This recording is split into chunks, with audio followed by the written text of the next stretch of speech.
Hello everyone, welcome to Gyansila. So loiso ako target ADR 2.0 social studies MCQ যেটো video সিরিজত আমি social studiesৰ ওপৰত গুৰুত্বপূৰ্ণ প্ৰশ্ন উত্তৰসমূহ ডিসকাস কৰি আছো তৃতীয় বৰ্গৰ পৰীক্ষাৰ কাৰণে ঠিক আছে এটো পাৰ্ট 5 হয় ইয়াৰ আগত অলৰেডি 4টা পাৰ্ট আমি ডিসকাস কৰিছো সো ভিডিওৰ আপডেটস বিলাক পাই থাকিবলৈ আপোনালোকে চেনেলটো সাবস্ক্ৰাইব কৰি ৰাখক নাপাহৰিব আৰু ভিডিও বিলাক সম্পূৰ্ণকৈ চাব okay so let's start the video আৰু প্ৰথম আজি প্ৰশ্নটো হৈছে which place is known as blue city of India কোনখনক কোৱা হয় blue city বুলি কোৱা হয় কোনখনক আৰু ইয়াতে শুদ্ধ উত্তৰ হ'ব কি ইয়াতে আছে যোধপুৰ জয়পুৰ পুনে মুম্বাই কি হ'ব শুদ্ধ উত্তৰ ইয়াতে হ'ব যোধপুৰক কোৱা হয় blue city of India বুলি okay Next, which place is known as Orange City of India? কোনখনক কোৱা হয় Orange City? নাগপুৰ, কানপুৰ, কলকাতা, ৰাঞ্চি। তো Orange City বুলি যিখনক কোৱা হয় সেইখন হৈছে নাগপুৰক কোৱা হয় অপচন এ শুদ্ধ উত্তৰ হ'ব নাগপুৰক কোৱা হয় Orange City of India. Next, which place is known as the Queen of Arabian Sea? Arabian Sea Queen বুলি কোনটো জায়গাক কোৱা হয় কোচি কোটা বিশাখাপট্টনম লাক্ষাদ্বীপ কি হ'ব Correct answer ইয়াতে হ'ব option A কোচিক কোৱা হয় কোচি পোৰ্টটো কোৱা হয় Queen of Arabian Sea okay next which city is also known as golden city বুলিও এটা এখন city আছে এখন শহৰ আছে এইখন কোনখন হয় জয়সালমাৰ যোধপুৰ বদ্ৰীনাথ জয়পুৰ কি হ'ব তো শুদ্ধ উত্তৰটো ইয়াতে হ'ব option A জয়সালমাৰক কোৱা হয় golden city important হয় next which place is known as the land of knowledge কোনটো জায়গা কোৱা হয় ল্যান্ড অফ নলেজ জ্ঞানৰ সাগৰ বুলি কোৱা হয় তো ইয়াত আছে গয়া নালন্দা কোটা খড়গপুৰ কি হ'ব the correct answer is option B Nalanda university যিখন প্ৰতিষ্ঠা কৰিছিলে কোনজন ৰজাই কুমাৰগুপ্ত দ্বিতীয় ওকে তাৰ পিছৰ প্ৰশ্ন which country is known as the land of blue sky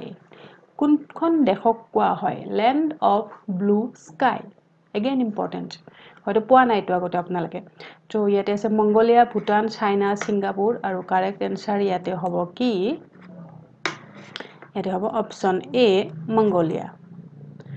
next which country is known as the land of smile বুলি কোৱা হয় কোনখন দেশক Japan Thailand south Korea north Korea তো শুদ্ধ উত্তৰ হ'ব অপশন বি থাইল্যান্ডক কোৱা হয় land of smiles ঠিক আছে Next, who is known as the father of Indian archaeology? কাক কোৱা হয় father of Indian archaeology বুলি কোৱা হয় ইয়াতে অপচনত থকা কেইটাৰ ভিতৰত শুদ্ধ উত্তৰ হ'ব কি Alexander Cunningham option A okay Raja Rammohan Roy father of modern India বুলি কোৱা হয় okay next after the Chauri Chaura incident Gandhiji suspended the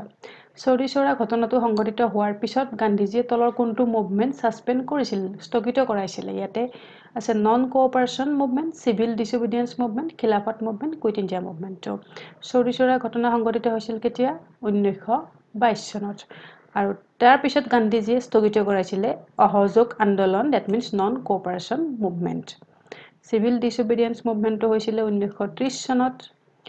Next, Quit India movement is 1942 আৰু খিলাফত মুভমেন্ট নন কোঅপাৰেশন মুভমেন্টৰ কিছু আগত হৈছিল okay Next, how long the non cooperation movement was conducted কিমান দিন চলিছিল এটো অসহযোগ আন্দোলন আমাৰ গান্ধীজি যেটো কৰিছিলে লঞ্চ কৰিছিলে এটো কিমান দিন চলিছিল তো ইয়াতে অপচন কেইটাৰ ভিতৰত শুদ্ধ উত্তৰ কোনটো হ'ব হেয়া হয় সেপ্টেম্বৰ 1920 চনৰ পৰা ফেব্ৰুৱাৰী 1922 চনলৈকে okay option A next who among the following is known as Bismarck of India কাক কোৱা হয় Bismarck of India Swami Vivekananda Bhagat Singh Lajpat Rai Sardar Vallabhbhai Patel আৰু ইয়াৰে শুদ্ধ উত্তৰ কি হ'ব বল্লভভাই পেটেলক কোৱা হয় Bismarck of India বুলি নাইবা আইৰন ম্যান অফ ইন্ডিয়া বুলিও কোৱা হয় okay The UNESCO World Heritage Site Hampi is located on the bank of which river তো যেকো হাম্পি আছে ইউনেস্কো ওয়ার্ল্ড হেরিটেজ সাইট এটা হয় এটো হাম্পি তো এটো কোনটো নদীৰ পাৰত অৱস্থিত হয় এখন এটা আছে তুঙ্গাভদ্ৰা হেমাৱতী কালি কবিনী তো কি হ'ব শুদ্ধ উত্তৰ হ'ব অপচন এ তুঙ্গাভদ্ৰা নদীৰ পাৰত অৱস্থিত হয় হাম্পি কৰ্ণাটকত okay Next, who among the following can suspend the fundamental rights? যিখিনি আমাৰ মৌলিক কৰ্তব্য আছে সেইখিনি কোনে সাসপেন্ড কৰাব পাৰে কাৰ হাতত এই পাৱাৰটো আছে মৌলিক কৰ্তব্যখিনি সাসপেন্ড কৰোৱা parliament president prime minister supreme court কি হ'ব তো এইখিনি এমাৰ্জেন্সি লাগিলে এই ফান্ডামেন্টাল ৰাইটছখিনি সাসপেন্ড কৰাব পৰা অধিকাৰ আছে আমাৰ ৰাষ্ট্ৰপতিৰ হাতত প্ৰেসিডেন্টৰ হাতত আৰু তাৰ ভিতৰত যেটো আৰ্টিকেল 21 আছে হেতু কেতিয়াও সাসপেন্ড নহয় এমার্জেন্সি লাগিলেও হেতু সাসপেন্ড নহয় আর্টিকেল 21 কি হয় right to life and personal liberty okay very important who was the chairman of the first finance commission প্রথম যেটো ফাইনান্স কমিশন গঠন হৈছিল তাৰ চেয়াৰম্যান গৰাকী কোন আছিল কে সন্থানা এ কে সন্দা কে সিনিয়োগী মহাবীর ত্যাগী and the correct answer will be option C KC Niyogi okay So next question লৈ যোৱাৰ আগত আমাৰ যি দুখন ই-বুক ৰেডি হৈ উঠিছে দুখন 300 MCQ PDF এটো হৈছে কালেকশন অফ 10 প্ৰেক্টিস সেট যেটো মক টেষ্ট সিৰিজ ওয়াইজ বনোৱা হৈছে এইখন ₹75 ওকে আৰু আনখন হৈছে গ্ৰেড 3 কাৰণে ই-বুক PDF 200 MCQ on জিকে এন্ড সোশিয়াল স্টাডিজ তো দুইখনে বহুত বেছি ইম্পৰ্টেন্ট হয় আহিবলগীয়া পৰীক্ষাৰ কাৰণে যি সকলে লোৱা নাই এতিয়াও লৈ লব পাৰিব ডেসক্ৰিপচন বক্সত মই লিংক দি দিছো নাইবা হোৱাটসএপ যোগে লব বিচাৰিলে হোৱাটসএপত যোগাযোগ কৰিব পাৰিব হোৱাটসএপৰ নম্বৰ ডেসক্ৰিপচন বক্সত লিংকত দিয়া আছে আৰু ইয়াত এটা স্পেশাল অফাৰ আছে এই স্পেশাল অফাৰটো মই ভিডিওটোৰ শেষত কৈ আছো তাৰ আগতে আমি কোৱেশ্চন আনসাৰখিনি ডিসকাস কৰি লও ওকে Question number 15 to আমি চাও the National Security Act was enacted in which year কেতিয়া এটো এনাক্ট কৰা হৈছিল National Security Act 1980 81 82 83 কি হ'ব correct answer will be option A 1980 okay তাৰ পিছত Indian Medical Council Act was enacted এটো কেতিয়া এনাক্ট কৰা হৈছিল Indian Medical Council Act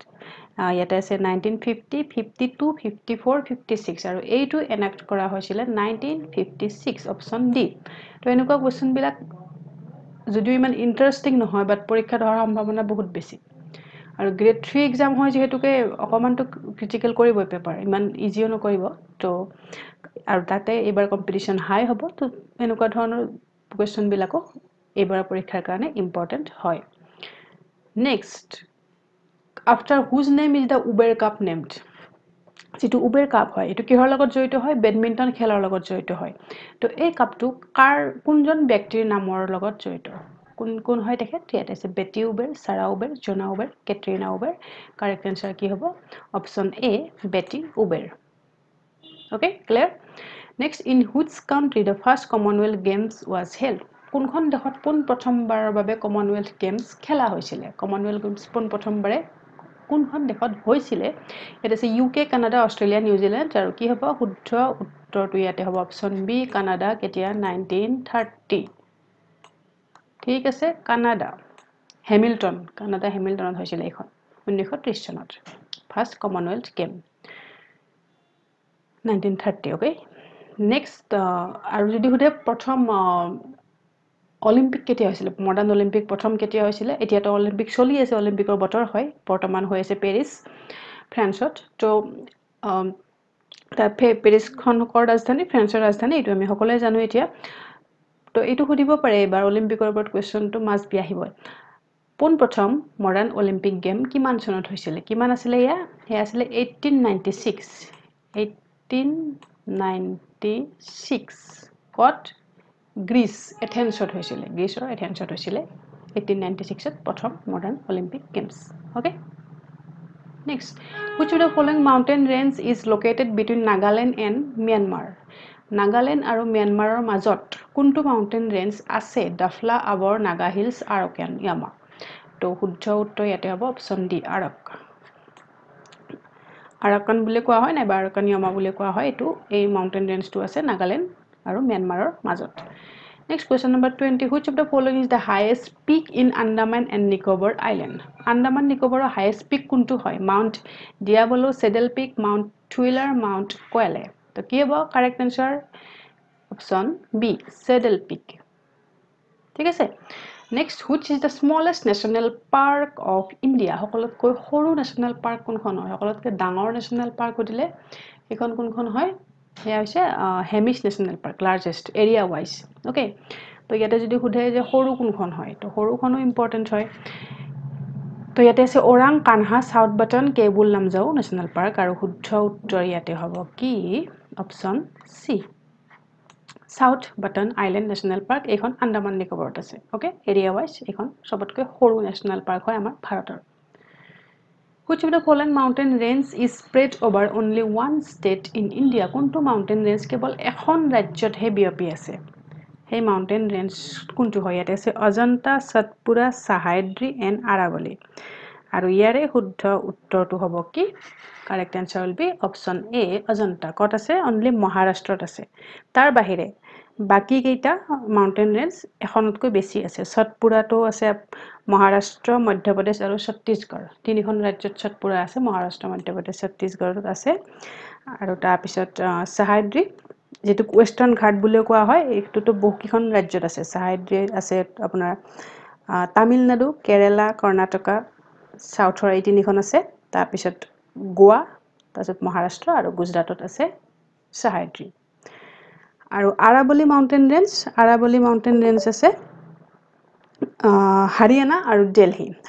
দিল্লীৰ মাজেৰে এইটো মাউন্টেন ৰেঞ্জ আছে আৰাৱলী আৰু ইয়াৰে হাইয়েষ্ট পিকটো সুধিব পাৰে হাইয়েষ্ট পিক কি হয় আৰাৱলী মাউন্টেন ৰেঞ্জৰ হেতু হৈছে গুৰু শিখৰ ঠিক আছে Which of the following city of Punjab was known as Ramdaspur পাঞ্জাবৰ কোনখন চহৰক এনসিয়েন্ট পুৰণি কালত ৰামদাসপুৰ বুলি কোৱা হৈছিল পাটিয়ালা অমৃতসৰ জালন্ধৰ লুধিয়ানা তো কি হ'ব শুদ্ধ উত্তৰ হ'ব অপশন বি অমৃতসৰখন যিখন এতিয়াৰ অমৃতসৰ আগৰতে এইখনক কোৱা হৈছিল Ramdaspur okay next who was the first woman to scale the Mount Everest প্ৰথম গৰাকী মহিলা মাউন্ট এভাৰেষ্ট বগাবলৈ সক্ষম হোৱা প্ৰথম মহিলা কোন হয় Junko Tabei Santosh Yadav Nahida Manzoor Arunima Sinha correct answer ইয়াতে হ'ব কি option A Junko Tabei okay next first man to climb Mount Everest twice okay twice সুধিছে প্ৰথম গৰাকী ব্যক্তি যিয়ে মাউন্ট এভাৰেষ্ট দুবাৰ বগাবলৈ সক্ষম হৈছিল তো ইয়াতে আছে কেসে গ্ৰম নাৱাং গম্বু বেন্স জন সাইমন নেৰো তো কি হ'ব শুদ্ধ উত্তৰটো ইয়াতে হ'ব অপশন বি নাৱাং গম্বু যিয়ে মাউন্ট এভাৰেষ্ট দুবাৰকৈ বগাবলৈ সক্ষম হৈছিল ঠিক আছে আৰু যদি ইয়াতে সুধে যে প্ৰথম গৰাকী কোন হয় ব্যক্তি যিয়ে মাউন্ট এভাৰেষ্ট বগাবলৈ সক্ষম ফাৰ্স্ট ম্যান টুৱাইছ নহয় but first man to climb Mount Everest তেতিয়া কোন হ'ব এডমন্ড হিলাৰী ওকে তাৰপিছত নেক্সট 26 নম্বৰ কোৱেশ্চনটো আছে first country to host the modern Olympic already আমি এটা আলোচনা কৰিলো মডাৰ্ন অলিম্পিক পোন প্ৰথমে কত হৈছিল গ্ৰীচ এথেন্সত হৈছিল না 1896ত ঠিক আছে next first country to prepare a constitution প্ৰথমখন দেশ যিয়ে সংবিধান প্ৰস্তুত কৰি উলিয়াইছিল ইন্ডিয়া আয়াৰল্যান্ড ইউএসএ ৰাশিয়া কি হ'ব উত্তৰ এতে হ'ব অপশন সি ইউএসএ অপশন সি হ'ব ওকে তাৰ পিছত first country to win football world cup প্ৰথমখন দেশ ফুটবল ওয়াৰ্ল্ড কাপ জিকা ফুটবল ওয়াৰ্ল্ড কাপৰ প্ৰথম চ্যাম্পিয়ন কোন হৈছিল উৰুগুৱে আৰ্জেন্টিনা ফ্ৰান্স এণ্ড ব্ৰাজিল কি হ'ব শুদ্ধ উত্তৰ আৰু ইয়াৰে শুদ্ধ উত্তৰটো হ'ব উৰুগুৱে অপশন এ হ'ব কাৰেক্ট আনসাৰ ওকে উৰুগুৱে আৰু কিমান চনত এইখন হৈছিল ফাৰ্স্ট ফিফা ওয়াৰ্ল্ড কাপ 1930 চনত 1930 এটো ইম্পৰ্টেন্ট হয় উৰুগুৱে কাক হৰুৱাইছিল আৰ্জেন্টিনাক হৰুৱাইছিল এখন খেলত ওকে তো কমেন্ট সেকশনত এটা কোৱেশ্চন এটা দিছো কমেন্ট কৰিব লাষ্ট যেটো ফিফা ওয়াৰ্ল্ড কাপ গ'ল চ্যাম্পিয়ন কোন হৈছিল লাষ্ট বাৰ চ্যাম্পিয়ন কোন হৈছিল পৰীক্ষাত এটো আহিব পাৰে তাৰপিছত next question which of the given devices is used for counting blood cells count কৰিবলৈ কোনটো ডিভাইস ব্যৱহাৰ কৰা হয় এছে হেমেলেথোমিটাৰ স্পাইসকোমিটাৰ